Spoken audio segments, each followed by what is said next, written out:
Olá, meus caros. Vamos conversar um pouquinho hoje a respeito de um conceito que a legislação previdenciária especialmente usa bastante, que é entender o que é uma cessão de mão de obra. Eu quero, antes de falar do assunto de hoje, mandar um abraço para o Ricardo Moraes. O Ricardo Moraes trabalha aqui com a gente na Sevilha Contabilidade, ele trabalha na área de expediente. O negócio dele é abertura, alterações de empresas, né, de contratos sociais, encerramentos de empresa. É um cara que faz um trabalho muito legal. Um abraço, Ricardo. É um prazer ter você na nossa equipe, viu? Bom, voltando no assunto do dia, vamos falar sobre a questão da cessão de mão de obra. Bom, vamos lá. Antes de eu entrar no meu discurso, porque você sabe que se você deixar eu fico aqui falando um montão, vou pedir para o Felipe colocar a descrição aqui na tela do que o INSS entende como cessão de mão de obra. Felipe, bota aí, eu vou dar uma lidinha, você lê comigo aí.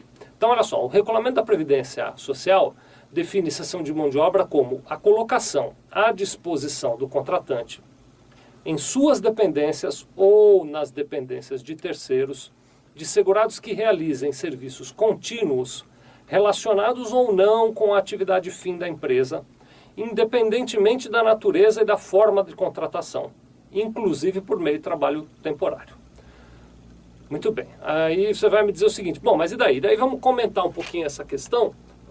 Esse vídeo em particular, a gente não vai falar sobre os impactos de ser ou não uma cessão de mão de obra, a gente vai tratar nas outras. Mas eu quero discutir com você qual é o conceito que está envolvido na cessão de mão de obra. Olha, o primeiro ponto importante é o seguinte, é que uma empresa contrata a outra para colocar pessoas, que aqui são descritas como segurados, à sua disposição nas suas dependências ou nas dependências de terceiro. Quer ver? Vou dar um exemplo muito comum de cessão de mão de obra. Hoje em dia é muito comum nos prédios por aí que o pessoal da portaria, então, porteiro, recepção, segurança, até mesmo o pessoal de limpeza, por exemplo, sejam todos funcionários de uma empresa terceirizada. Então não é funcionário daquele condomínio ou daquela empresa que está naquele prédio, é funcionário de uma empresa terceirizada. Como estas pessoas todas trabalham no condomínio, ou trabalham na sede da empresa ali, elas são funcionários que estão trabalhando, são segurados que estão trabalhando sob o regime de cessão de mão de obra. Vou dar um exemplo diferente de uma situação que não é cessão de mão de obra. Você, por exemplo, que é nosso cliente, contrata aqui os nossos serviços para que a gente preste serviços de contabilidade. Mas esses serviços, eles são ou realizados aqui na Sevilha, então você manda a documentação, nós vamos buscar, manda as informações, troca arquivo eletrônico, não importa, mas o nosso pessoal trabalha aqui, ou o nosso pessoal até vai até a sua empresa, mas esporadicamente, não contínuo. Você lembra que lá na definição da lei, se você quiser ver ela de novo, volta aí o seu reprodutor de vídeo, você vai ver, lá fala que o trabalho tem que ter essa natureza de contínuo, né? Continuadamente a pessoa está aí prestando serviço a você. Se ela vai esporadicamente, ou se todo o serviço é feito fora da sua empresa, então não há que se falar em cessão de mão de obra. Sobre essa questão da continuidade, eu tenho ouvido alguns posicionamentos em algumas situações que até poderiam ser entendidos como posicionamentos válidos, né? Por exemplo, tem uma empresa aí que é cliente nossa que está vivendo uma situação tal em que o cliente que contrata a mão de obra dela recebe visitas constantes dos seus técnicos. Então vai lá permanentemente, o prestador de serviço manda um funcionário dele visitar o cliente por alguma razão. Como esses prestadores de serviço têm estado permanentemente na sede daquela empresa que está tomando o serviço, a empresa decidiu que devia considerar como cessão de mão de obra. E o entendimento da empresa é que é contínuo, não é todo dia, mas toda semana a pessoa está lá. E a regra que essa empresa contratante, que é uma grande empresa, está adotando é, se prestar serviços uma vez por semana aqui na nossa sede, já é cessão de mão de obra, porque ele vem prestar serviços aqui e ele vem continuamente. Toda semana ele está aqui prestando serviço. Não é o que a lei diz, né? A gente acabou de ler a definição legal, ela não fala lá de toda semana ou não toda semana ou todo dia, esse que às vezes é o problema da legislação brasileira. Ele usa uma palavra, contínuo, e aí permite que eu tenha uma interpretação de contínuo, você tenha outra interpretação.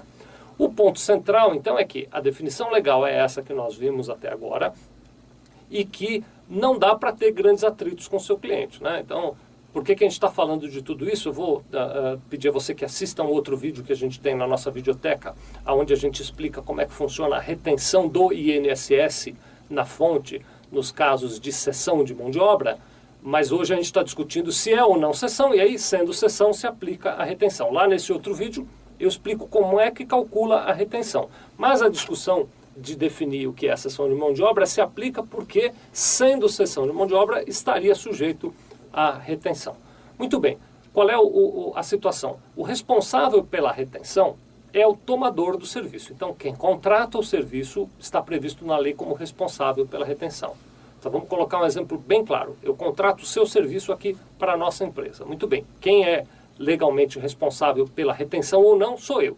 Sendo eu responsável pela retenção, sendo o tomador de serviço o responsável pela retenção, cabe a mim analisar se trata-se ou não de uma cessão de mão de obra. E nesta análise eu vou aplicar, em teoria, esta definição legal que a gente acabou de ver, mas eu vou dar a minha interpretação a essa definição legal que a gente acabou de ver. Muito bem, qual é o impacto que isso traz? Isso traz o seguinte impacto. Se eu entendo que é cessão, eu quero reter o imposto de previdência social da tua empresa. Então, ao invés de eu lhe pagar integralmente, eu vou querer descontar os 11% da previdência social. De novo, dá uma olhada no vídeo onde eu explico como é que acontece isso. Se eu entendo que não há cessão, eu não vou descontar esses 11%. O que eu quero te dizer primeiro é que eu tenho o direito de aplicar esse entendimento.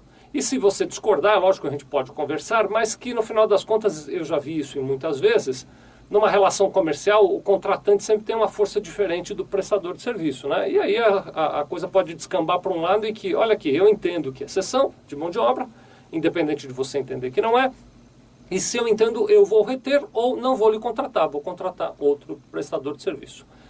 Resumo da ópera, e o objetivo desse vídeo é deixar você entender qual é a definição legal e capacitado eventualmente até para conversar com algum cliente teu. Se for preciso, você pede nossa ajuda, você que é nosso cliente, liga aqui, a gente até fala com o teu tomador de serviço para discutir essa questão e tentar aprimorar, mas o embate não é uma boa ideia não, porque se você se desentende muito com o tomador de serviço, pode acontecer dele ir para o lado de, quer saber, não vou nem contratar mais o Vicente, porque ele fica criando caso com essa coisa de retenção, vou procurar outro prestador de serviço. Então, enfim, merece cuidar do assunto, tá bom? Dá uma olhada no vídeo onde eu explico a questão da retenção do INSS. Muito obrigado.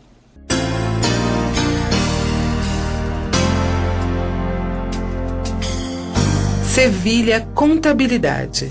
Nós vendemos tranquilidade.